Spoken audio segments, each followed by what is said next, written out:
Man, well, this is truly amazing coincidence for me, and I can't thank you enough for your time. This is really gracious of you to accommodate me like this. Oh no, not at all. It's fun stuff for me.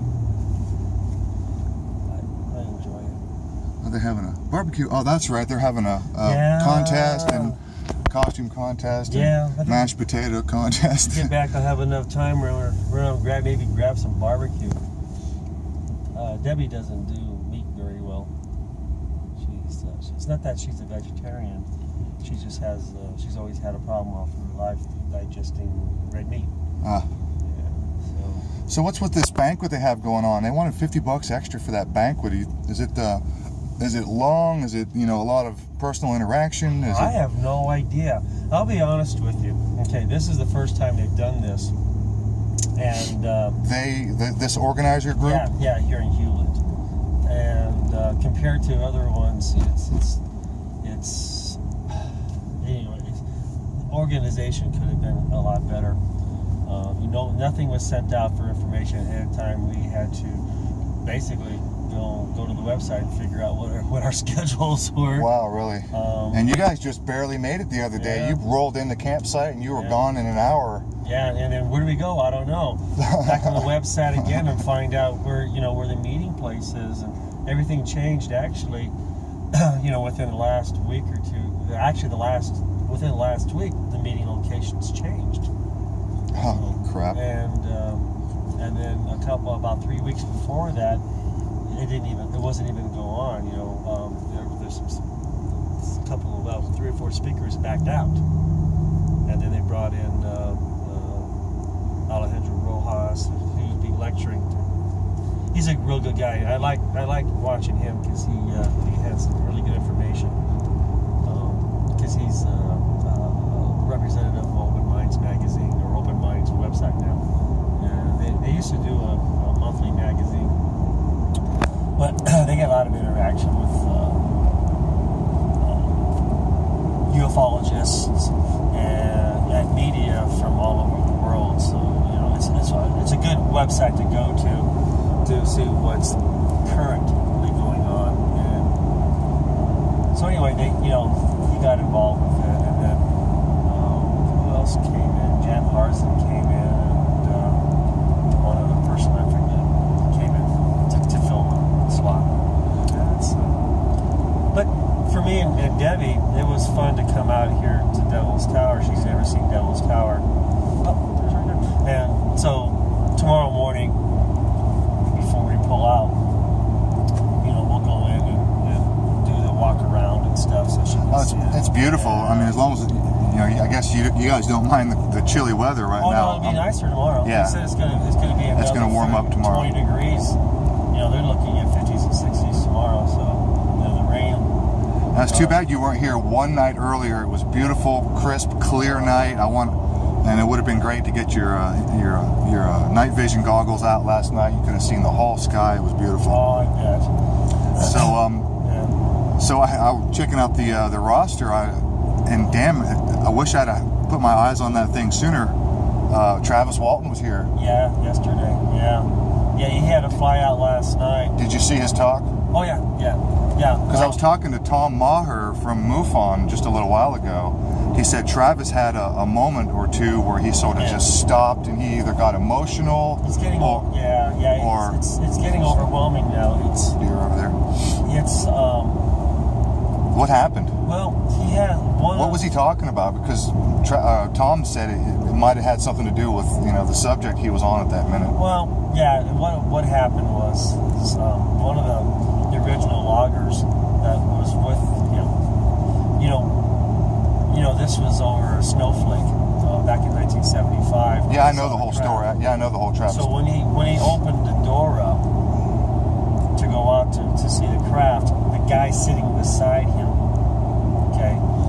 within this last year developed skin cancer on that side, and now and he's trying to locate him.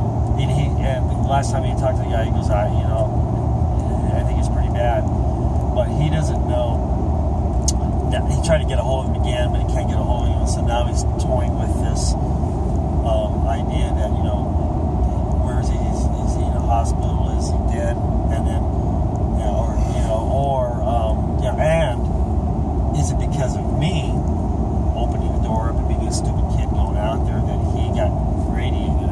had some guilt complex? Oh, definitely. Wow. And so that really upset. Now, you see, that part of the presentation wasn't supposed to be in his lecture. That slide about that guy wasn't supposed to be in it. He left his lecture, his presentation. He forgot his USB, his. Oh, so he just had to wing it? No, he had his thumb drive. He left it at home. Alejandro Rojas had one of his previous presentations on his computer, and it happened to have that guy. Oh, okay. Before. Okay. Yeah. So now he's kind of, reliving it. Because, oh shit, yeah, that slide is in my presentation from before, but not now. Okay. Yeah. And then the other one was the picture of his son. Happens now to be about the same age, or a couple of years difference between him and one of the actors that actually played in the movie Fire in the Sky, and they looked almost like twins. Wow. And then he kind of stopped again and thought, well, we think it's like, wow, that could this happen again, or anyway. So I think he's at the point right now where he needs to back off a little bit and get out of the circuit for just a little bit. Because he was doing back-to-back. He had to fly out at 3:30 because he's lecturing today in Texas. So it was a back-to-back, and I think the traveling, and I think it's getting to him for a minute. He did that in Roswell too. He had to do back-to-back in Roswell and then over in Dulce. For some reason, these conventions, seem to be the same weekends. Yeah. Have you had a chance to sit and talk to him privately? Oh yeah. Why do you suppose he is such a prolific speaker, talker, interviewee on the subject? What would motivate him to spend so much time, traveling and the grind of going place to place and all these conventions? I mean, what would motivate someone like that? He stopped for a while. When I first heard about Walton, I was, it was the late 70s and early 80s, and then there was that's when it happened, and then it came out Fire in the Sky, Sure. and he was lecturing, and then it kind of went away, and he went away. He went back to doing, working in the lumber business basically, and then someone had asked him to come out and do a lecture, almost like a decade later. So he was out of the speaking circuit for a while, and then he started up. Well, then what motivates him now, and he actually mentioned this in his lecture, is making sure he got the story straight, the story right, rather than, when he wasn't lecturing, people were telling his story and they were getting it wrong, basically. So, so he decided, okay, I'm going to do it. It's going to be from my point of view, and I'm going to tell you the story right, and not the people that are trying to, market off of me or my story. And what's interesting, though, is from the very first time, years ago, when I heard the story and heard a lecture, and then he was gone for a while, and ever since then that I've heard him lecture and talk about it, the story hasn't changed. It's identical. He hasn't amplified, he hasn't overemphasized. As he's getting older, he's becoming more, I don't want to say spiritual, but I think he's more mature, where he really understands the complexity of what happened to him, and it's actually pretty funny. I mean, I've known him for a few years now, and we joke and have. I can show you a picture on my cell phone of us doing a selfie together, and we were lecturing in Missouri, and so my sister Debbie's in Missouri. She just had to stay at her house while so we spent the night there. And I'm sitting on the couch with him, and he doesn't drink. So I'm drinking a beer, and he's having a Coke or whatever.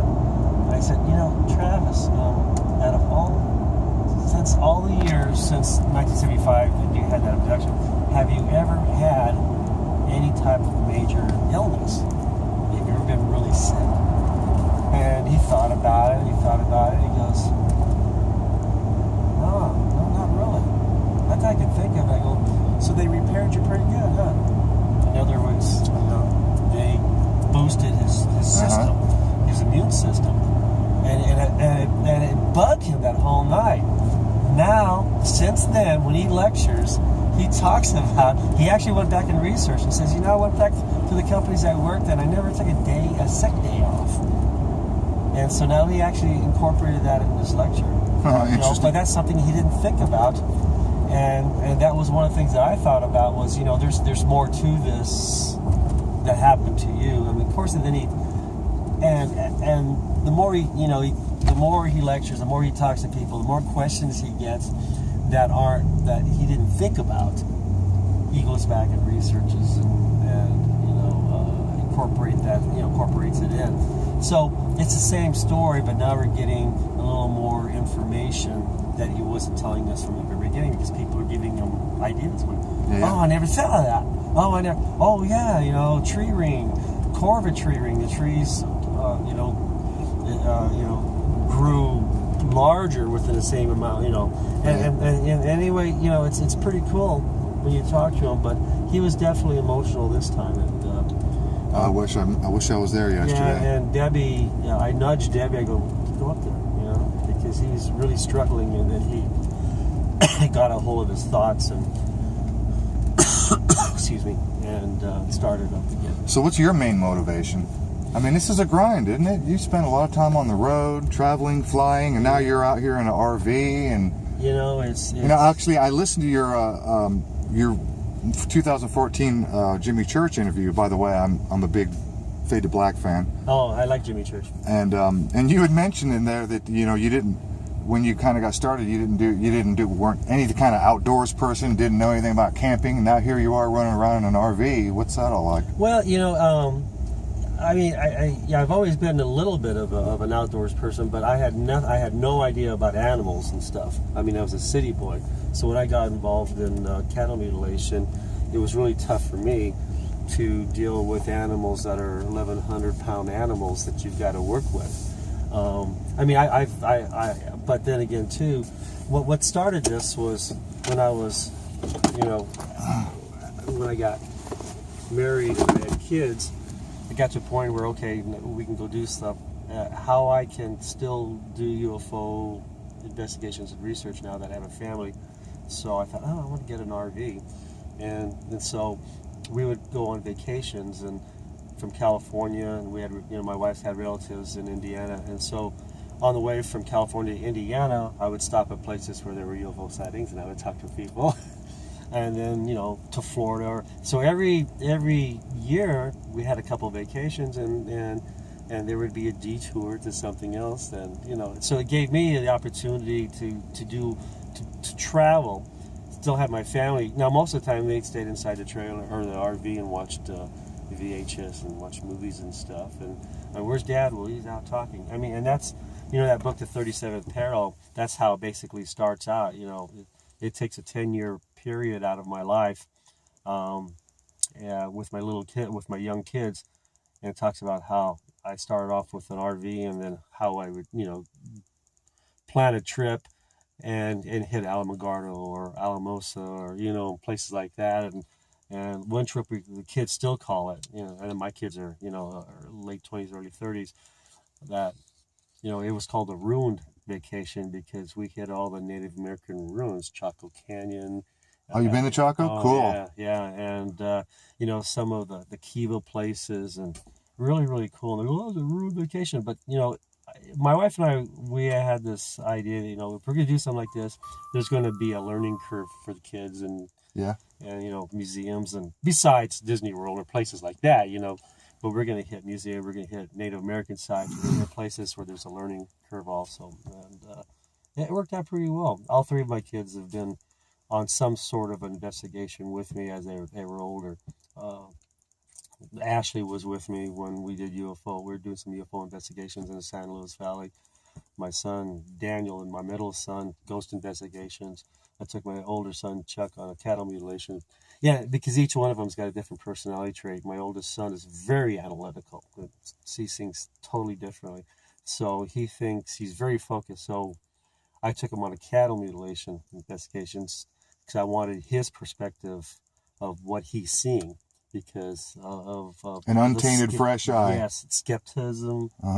analytical, and he's looking and Without being front loaded with a bunch of bias. He was always the top of his class, but he's the type of person that when he was in high school, he would get straight A's in French and German, but flunk English because he was bored with it. And then when he got into college, he was tutoring math. So I mean, he has that, but then again, he just gets bored. If it's too easy, he just gets bored. So I wanted someone like that to look at a mutilation. It was the Aaron mutilation he looked at, and the which one?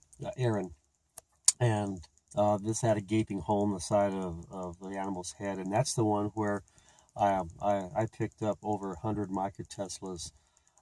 Reading on my EMF meter, the Earth is only 50 microteslas. So I was getting double the Earth's magnetic field coming from this hole on the side of it. I mean, it was really, really ridiculous. Really local, like right there at the skull and nowhere else. No, my EMF meter was pegging. It was so much.